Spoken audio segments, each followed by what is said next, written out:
Oi, pessoal! Estamos mais uma vez com o nosso Desmistificando Espiritismo e hoje a gente começa o último capítulo de perguntas e respostas do Livro dos Espíritos. Pois é, estamos chegando no final da nossa viagem através do livro. Esse é um dos capítulos mais longos do livro, então eu vou dividir ele em várias partes, provavelmente vão ser 5 partes, tá? E na primeira parte a gente vai falar um pouquinho... Bom, vamos dizer primeiro, né, que esse capítulo 2 do livro 4 do Livro dos Espíritos é o capítulo de penas e gozos futuros. Né? No livro 4 a gente fala um pouco sobre o que esperar da vida e do que vem depois da vida. Então no capítulo anterior que a gente tratou nos últimos episódios, a gente falou das penas e gozos do presente, ou seja, da vida material. E agora a gente vai falar da vida após a vida material, né? Após o nosso desencarne ou a nossa morte. Né?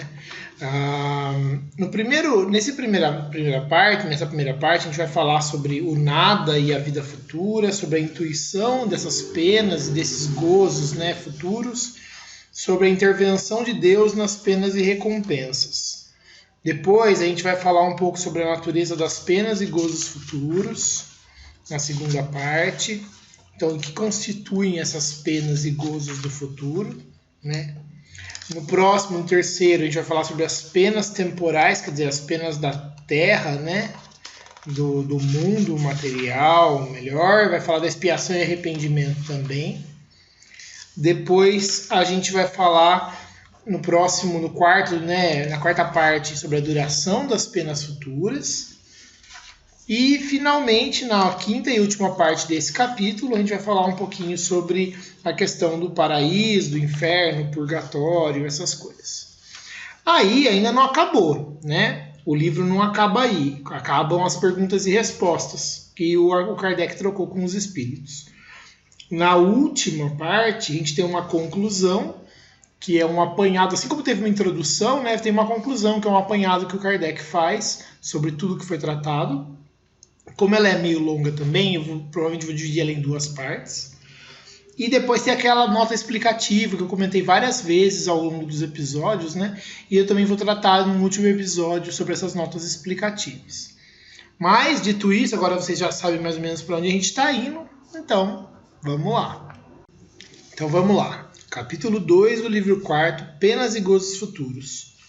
O item é o nada e a vida futura. Questão 958. Por que o homem tem instintivamente horror ao nada? A resposta do espírito é: porque o nada não existe. 959. De onde vem para o homem o sentimento instintivo da vida futura? Aí o espírito responde: nós já o dissemos. Antes de encarnar, o espírito conhecia todas essas coisas. E a alma guarda uma vaga lembrança do que sabe e do que viu no estado espiritual. E aí o Kardec comenta: em todos os tempos, o homem se preocupou com seu futuro no além-túmulo. E isso é muito natural. Seja qual for a importância que ele dê à vida presente, não pode deixar de considerar o quanto essa vida é curta e, acima de tudo, precária. Quer dizer que falta coisa, né? Porque também é frágil, de certa forma, né? Porque pode ser interrompida a qualquer instante, nunca se achando ele seguro do dia seguinte. O que será dele após o instante fatal? Quer dizer, o que vai ser dele após a morte, né? A questão é grave, quer dizer, a questão é importante, porque não se trata de alguns anos apenas, mas da eternidade. Aquele que deve passar longos anos num país estrangeiro se preocupa com a situação em que lá se achará. Como então não iríamos nos preocupar com a situação que teremos ao deixar esse mundo uma vez que é para sempre? A ideia do nada tem qualquer coisa que dá horror à razão. Quer dizer, a razão rejeita a ideia do nada, né? Por mais despreocupado que seja o homem nessa vida, ao chegar o momento supremo, pergunta a si mesmo o que vai ser dele e, involuntariamente, espera. Crer em Deus sem admitir a vida futura seria um contrassenso. O sentimento de uma existência melhor ele mora no foro íntimo de todos, quer dizer, mora dentro de nós, né? E não é possível que Deus tenha colocado ali em vão esse sentimento, né? Então, por que Deus colocou esse sentimento de uma existência melhor se ele não existisse, né? A vida futura implica a conservação da nossa individualidade após a morte. Afinal, de que nos adiantaria sobreviver ao corpo se a nossa essência moral devesse se perder no oceano do infinito? As consequências para nós seriam as mesmas dos que defendem o nada. Aí, próximo item. Intuição das penas e gozos futuros. 960. Qual a origem da crença nas penas e recompensas futuras que se encontra no seio de todos os povos? Quer dizer, que se encontra no meio de todos os povos? A resposta é sempre a mesma coisa. É um pressentimento da realidade trazido ao homem pelo espírito que está nele encarnado. Porque, saiba bem, não é em vão que uma voz interior lhes fala, e o seu erro consiste em não ouvi-la com bastante atenção. Se vocês pensassem nisso com mais frequência, vocês se tornariam melhores. 961. Qual o sentimento que domina a maioria dos homens no momento da morte? A dúvida, o medo ou a esperança? A resposta é a dúvida nos céticos endurecidos, o medo nos culpados, a esperança nos bons. 962. Por que existem céticos, descrentes, já que a alma traz ao homem o sentimento das coisas espirituais? A resposta do espírito é: eles são em menor número do que você pensa. Muitos se fazem de espíritos fortes durante a vida por orgulho, mas no momento da morte deixam de ser tão fanfarrões. E aí o Kardec comenta essa resposta. A consequência da vida futura vem da responsabilidade dos nossos atos. A razão e a justiça nos dizem que na partilha da felicidade a que todos aspiram, ou seja, que nessa felicidade dividida que todo mundo quer, os bons e os maus não podem estar misturados.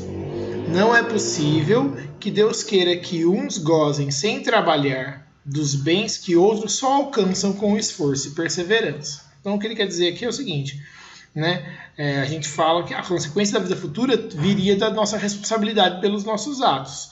Então, não faria sentido a gente esperar que Deus desse a recompensa para todo mundo se uns se esforçaram e outros não. A ideia que Deus nos dá de sua justiça e de sua bondade, através da sabedoria de suas leis, não nos permite acreditar que o justo e o mal estejam na mesma categoria aos seus olhos, nem duvidar de que recebam, algum dia, uma recompensa e outro castigo pelo bem ou pelo mal que tenham feito. É por isso que o sentimento inerente que temos da justiça nos dá a intuição das penas e recompensas futuras. Intervenção de Deus nas penas e recompensas. Questão 963. Deus se ocupa com cada homem individualmente? Não é ele muito grande e nós pequenos demais para que cada indivíduo em particular tenha alguma importância aos seus olhos? A resposta é: Deus se ocupa de todos os seres que criou, por menores que sejam. Nada é pequeno demais para a sua bondade. Bonito isso, né? Questão 964.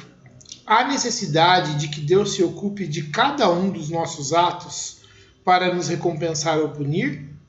A maioria desses atos não são insignificantes para Ele? E a resposta é: Deus tem suas leis que regulam todas as suas ações, as ações nossas, Se as violam, a culpa é de vocês. Sem dúvida, quando um homem comete um excesso qualquer, Deus não profere contra ele uma sentença dizendo-lhe, por exemplo, você foi guloso, eu vou lhe punir. Ele traça um limite. As doenças e muitas vezes a morte são a consequência dos excessos. Eis a punição. Ela resulta da infração da lei, como aliás acontece com tudo. E aí o Kardec comenta: todas as nossas ações estão submetidas às leis de Deus. não há nenhum ato, por mais insignificante que nos pareça, que não possa ser uma violação daquelas leis. Se sofrermos as consequências dessa violação, só devemos queixar de nós mesmos, que desse modo nos tornamos os artífices, quer dizer, aqueles que fazem a nossa felicidade ou a nossa infelicidade futuras. Essa verdade se torna evidente por meio do seguinte apólogo. O apólogo é uma espécie de uma parábola, talvez, né? Um pai deu a seu filho educação e instrução, isso é, os meios para saber se conduzir.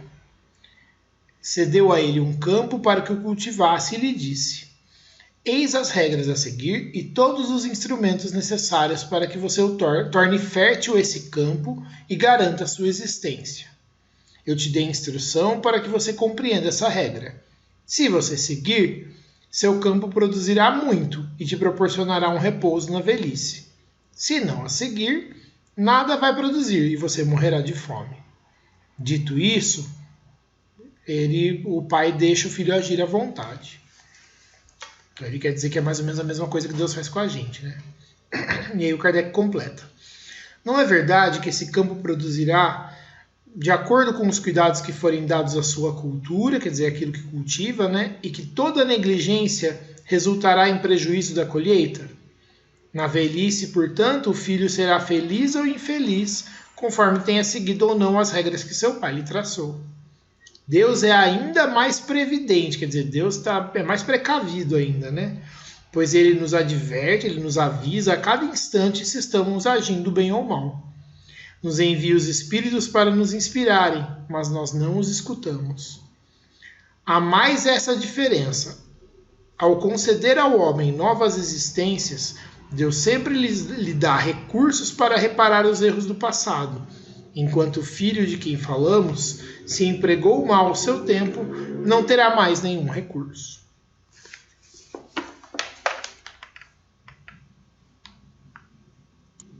Bom, gente, como eu comentei, eu vou quebrar em algumas partes esse capítulo, então essa primeira parte vai ser provavelmente a mais curtinha, tá? Para a gente não interromper no meio de um assunto, vamos dizer assim, de uma sessão, ou a nossa discussão. Eu acho que a gente aproveita melhor desse jeito. Então, no próximo episódio, a gente vai tratar das naturezas, das penas e dos gozos futuros. Então, a gente vai discutir um pouco do que são essas penas e esses gozos futuros. Tá bom? Muito obrigado e até lá.